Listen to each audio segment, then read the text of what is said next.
પહેલાં તો દરેક મિત્રોને જય માતાજી।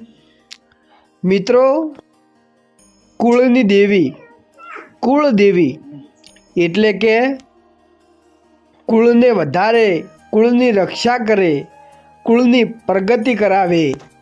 જન્મો જન્મ સુધી આપણી કુળદેવી આપણા સાથે રહે છે। તો મિત્રો, કુળદેવીનો દીવો શેનો કરવો? તો માતાજી વધારે તમારા ઉપર રાજી થાય અને પસંદ રહે। તો મિત્રો, દીવાનો અર્થ એવો છે કે દીવો પ્રગટાવો એટલે અજવાળું થાય।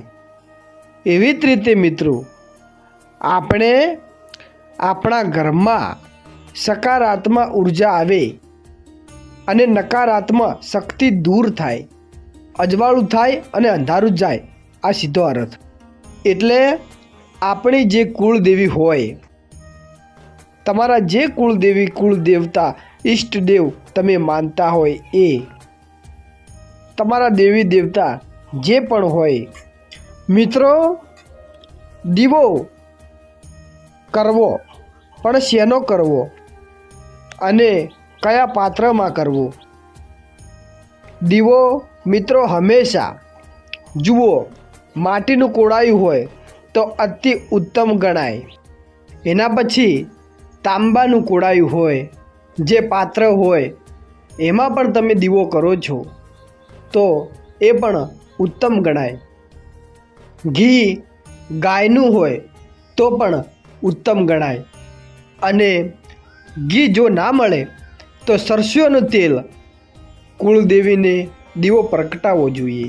સરસવ જે આવે એનું તેલ દીવો પ્રગટાવવા માટે જે તમે રૂની દિવેટ બનાવો છો તો આડી કે ઊભી તમે જે બનાવતા હોય એ તે તમારે બનાવવાની।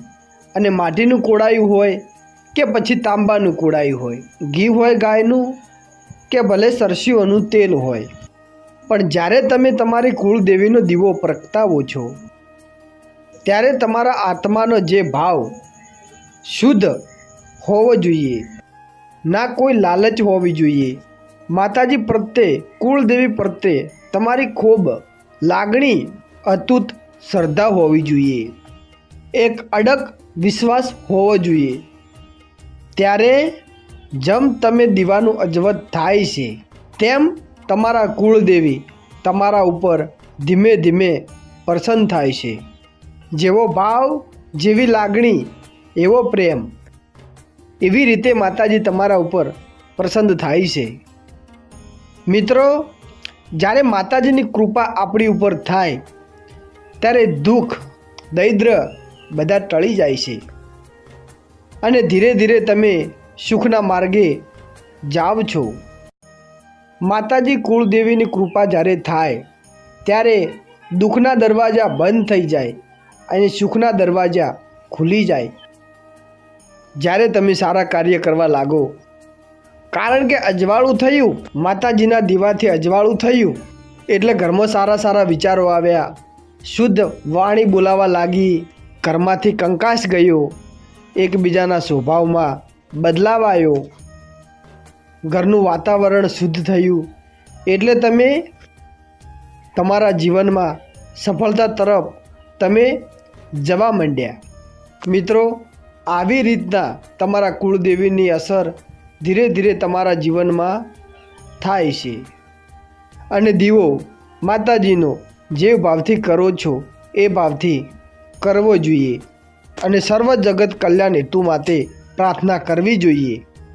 મિત્રો, આવી જ રીતે જેમ માતાજીનો દીવો કરો છો, તમારી કુળદેવીનો દીવો કરો છો, એમ તમારા મનના વિચાર શુદ્ધ રાખવા જોઈએ, સારી વાણી બોલવી જોઈએ, મીઠું બોલવું જોઈએ અને કોઈને નડતર ના થાય એવું જીવન જીવવું જોઈએ।